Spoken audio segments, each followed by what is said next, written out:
Tonight, new calls for countries, including the U.S., to do more to help hundreds of thousands of refugees streaming away from their homes in Syria. The drowning of a young boy has become a rallying cry, but that boy is just one of hundreds of thousands of people who have died during the crisis in Syria, where residents face war between their president, Bashar Assad, on one side and the brutal ISIS insurgency on the other. That's why so many Syrians have left and continue to leave. ABC 2 News' Dakari Turner spoke to one man here in Baltimore who still has family in Syria right now. Dakari. Yeah, Christian, in a matter of 4 years, about 4 million people have fled their homes in Syria looking for a better life. A humanitarian group says about 20 families from Syria have found a home right here in Baltimore.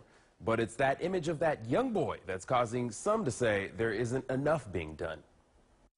The body of a 3-year-old boy is carried away after drowning on the Mediterranean Sea.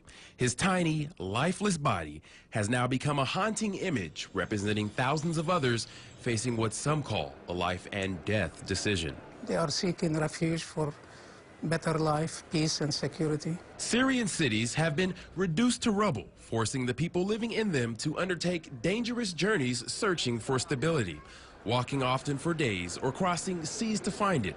Identified as Elan, the boy died during his family's passage through Turkey en route to Canada. There is a great deal of pain and suffering in watching them leave the country where I was born and raised. Dr. Basfarone moved from Syria to Baltimore 40 years ago. Some of his family still live there, but with good news. His relatives are among more than 10,000 arriving safely in Germany. What is the sense they convey to you about what's going on there? It's a sense of pain and suffering, but also at the same time hope that this will come to an end. The refugees are also flowing into other European nations as well as many in the Middle East.